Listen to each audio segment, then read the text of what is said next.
guys, welcome back to my channel. Today I will explain chapter 3 Glimpses of the Past of NCERT books in 8th class. So first of all we have to know what the meaning of glimpses of the past. It means कि हमारे इतिहास की एक झलक. तो इस chapter के अंदर बताया गया है कि किस तरह से हमारे हिस्ट्री के अंदर जो ब्रिटिश ईस्ट इंडिया कंपनी थी उन्होंने अपना शासन किया.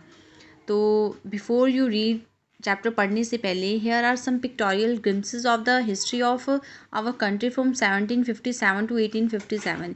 यानी पे यहाँ पर कुछ पिक्टोरियल जो है पिक्चर्स दी गई हैं उनकी जो झलक है हमारे इतिहास की, जो कि 1757 से 1857 तक दी हुई है.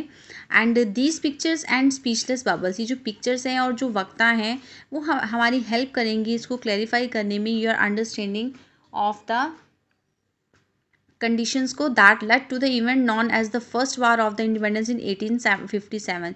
जो 1857 की जो हमारे फर्स्ट वर्ल्ड वार की जो इंडिपेंडेंस थी, आज़ादी थी, उसके बारे में हमें बताएंगे. So first the martyrs. इसमें जो ये लता मंगेशकर जी हैं बच्चे, ये एक सॉन्ग आ रहे हैं जो आप जानते हो कि O my country man let your eyes with fill with tears as you recall the sacrifices in Indian martyrs. यानी कि मेरे वतन के लोगों ज़रा आँख में भर लो पानी, जो शहीद हुए हैं उनकी याद करो कुर्बानी. तो ये गाना जो है लता मंगेशकर गा रही हैं. इसके बाद नेक्स्ट द कंपनीज कॉन्क्वेस्ट्स, यानी कि 1757 से 1849 ईस्वी तक जो कंपनी के जो विजयी थे वो किस तरह से आगे आए. तो फर्स्ट ऑफ ऑल इसके अंदर बताया गया है with its superior weapons the British East India Company was extended its power in 18th century.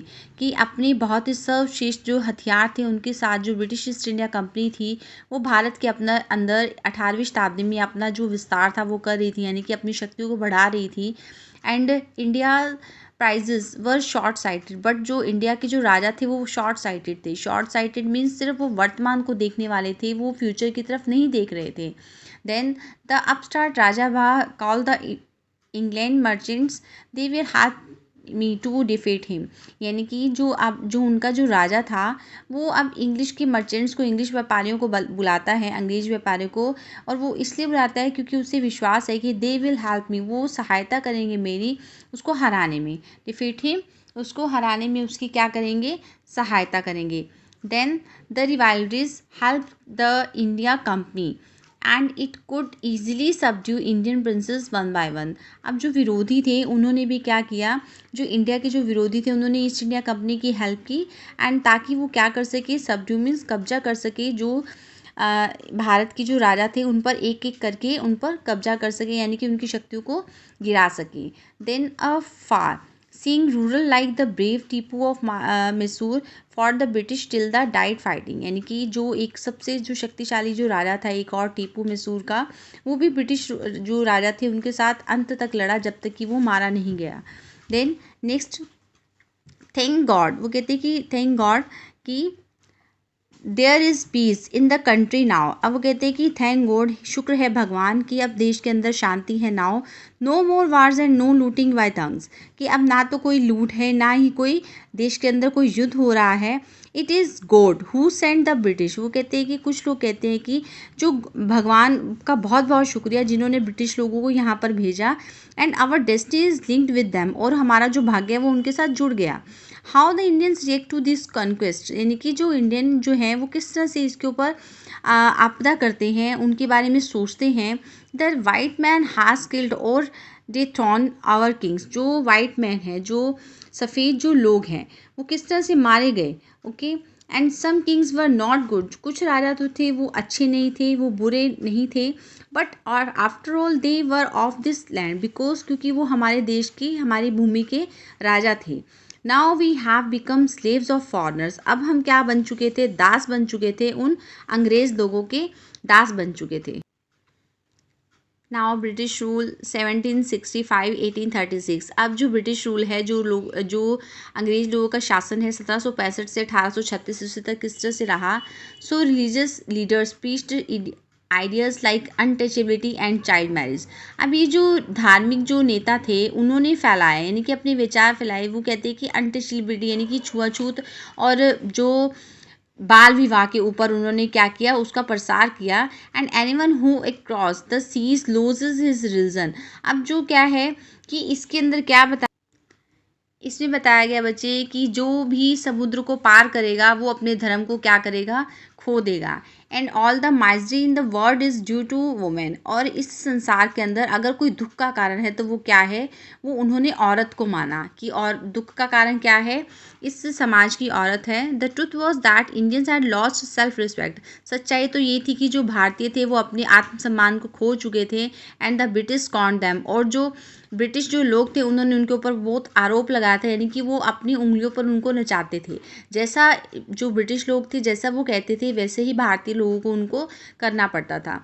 The natives are unworthy of trust. जो नेटिव्स थे वो अब क्या हो गए थे, वो सच के योग्य नहीं थे। एंड इनकेपेबल ऑफ ऑनेस्टी, यानी कि वो ईमानदारी के योग्य भी नहीं रहे थे। True your honour but I am honest. वो कहते हैं कि सच सच है ये बात। अब उनमें से एक पर्सन कहता है कि सच है बात बट मैं तो क्या हूँ, मैं तो ईमानदार हूँ। नेक्स्ट कहते हैं कि बीइंग मर्चेंट्स, एक व्यापारी होने के नाते the British wanted quick profits. जो अंग्रेज़ लोग थे वो जल्द से जल्द प्रॉफिट चाहते थे। And their heavy taxes force farmers to abandon their fields. और वो चाहते थे कि वो तेज़ी से ज़्यादा टैक्सेस लगाएं ताकि जो फार्मर्स के जो फील्ड्स हैं, खेत हैं, उनको बर्बाद किया जा सके। But your man are taking all my crop. अब उनमें से कहता है कि आपका जो आदमी है वो हमसे क्रॉप जो है वो ले रहा है। And you are still in the arrears. यानी कि अब जो ब्रिटिश है ये पर्सन ये उनको कह रहा है कि तुम अभी भी कर्जे में दबे हुए हो और अगर तुम नेक्स्ट वीक तक ये कर्जा नहीं चुकाते तो तुमसे क्या हो जाएगा, तो तुम्हें जेल में डाल दिया जाएगा।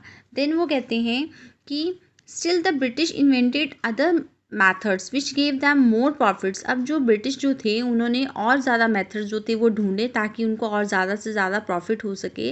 And the good manufacturers in England should not have any import duty when brought into India। अब जो इसमें से जो ये पर्सन है ये कहता है कि जो गुड जो अच्छे जो बनाने वाले हैं प्रोडक्ट्स जो है मैन्युफैक्चरर्स, उनको इंग्लैंड से यहाँ पर लाया जाए बिना किसी इंपोर्ट के। एंड ताकि वो क्या कर सके, इंडिया के अंदर बहुत ज़्यादा से ज़्यादा प्रॉफिट कमा सके। A good idea. तो वो अंग्रेज़ आपस में बात करें कि तो बहुत अच्छा विचार है। The East India company's last began to cripple India industry. अब जो ईस्ट इंडिया कंपनी थी उन्होंने शुरू कर दिया था। क्रिपल मीन्स होता है बच्चे जो भारतीय जो इंडस्ट्रीज होती हैं, उद्योग धंधे होते हैं, उनको अपंग बनाना, उनको बर्बाद करने का उन्होंने निर्णय कर लिया था, शुरुआत हो चुकी थी। Then the inevitably famines followed between 1822 and 1836। 15 lakh Indian died of starvation. अब ये कहते हैं कि अब ये जो आपदा थी, ये जो मुसीबत थी उनके लिए बहुत बड़ी थी। और ये 1822 से 1836 ईस्वी के बीच का जो समय था, इसके अंदर बहुत से जो भारतीय थे वो भूख के कारण, स्टार्वेशन मीन्स भूख के कारण वो मर चुके थे। द ब्रिटिश पॉलिसीज, जो अंग्रेज़ों की जो नीतियाँ थी, उन्होंने क्या किया था, run the expert artisans and their business. उन्होंने बहुत अच्छे अच्छे जो कलाकार थे और उनके जो व्यवसाय थे उनको भी बर्बाद कर दिया था। नेक्स्ट बच्चे इसके अंदर बताया गया है, नेक्स्ट है बेटे, इसमें नेक्स्ट बताया गया है कि राजा राम मोहन राय। अब राजा राम मोहन राय का जो काल था वो 1772 से 1833 तक था। इससे राजा राम मोहन राय क्या कहते हैं कि Ram Mohan Roy a learn from Bengal and understood what was wrong with the country. अब राजा राम मोहन राय जो थे उन्होंने बंगाल से कि जो लोग थे काफ़ी कुछ सीखा था और वो समझ गए थे कि देश के अंदर क्या चीज़ गलत हो रही है।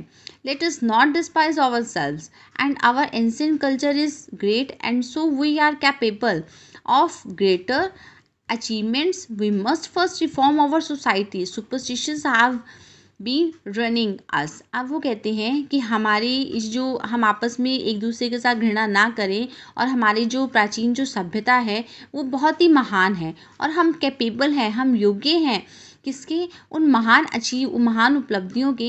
एंड वी मस्ट फर्स्ट, और सबसे पहले हमें समाज को सुधारना होगा। सुपरस्टिशन, बिकॉज जो अंधविश्वास हैं उन्होंने क्या कर दिया है, उन्होंने हमारे समाज को बर्बाद कर दिया है। देन नेक्स्ट बताया गया है बेटा इसमें कि he was attracted by science and modern knowledge. वो साइंस और मॉडर्न नॉलेज से बहुत ज़्यादा अट्रैक्टेड हुए थे, प्रभावित हुए थे। And knowledge should be practical and scientific, और वो कहते हैं कि जो हमारा जो ज्ञान है वो व्यवहारिक होना चाहिए और वैज्ञानिक होना चाहिए। And he attended newspaper but the suspicious British stop them in 1823। अब उन्होंने स्टार्ट कर दिए थे न्यूज़पेपर छापने शुरू कर दिए थे, एंड बट द जो सस्पिशियस जो ब्रिटिश थे उन्होंने उनको 1823 ईस्वी में उनको रोक दिया। देन इसके अंदर नेक्स्ट बताया गया बेटा कि ही टोल्ड, वो कहते हैं कि he told his wife Uma, उन्होंने अपनी पत्नी उमा को बताया कि cows are the different colours, ये काऊ होती है वो डिफरेंट डिफरेंट कलर्स की होती हैं, बट जो कलर होता है उनके दूध का वो तो सेम होता है ना। एंड डिफरेंट टीचर्स जो होते हैं वो डिफरेंट उनके विचार होते हैं, बट जो उनका सार होता है उनके धर्म का वो हमेशा सेम होता है। He cross the seas and went to England, अब वो कहाँ गए, उन्होंने समुद्र को क्रॉस किया और वो इंग्लैंड में गए ये देखने के लिए कि वो क्या चीज़ है जो ब्रिटिश लोगों को इतना पावरफुल बना रही है। और उन्होंने उनको बताया कि we accept you as a rulers, अब वो अंग्रेज़ों को कहते हैं कि हमने आपकी शासकों को, आपके शासन को हमने स्वीकार कर लिया है, बट यू मस्ट एक्सेप्ट अस, और आपको भी हमारे इन रूल्स को स्वीकार करना पड़ेगा।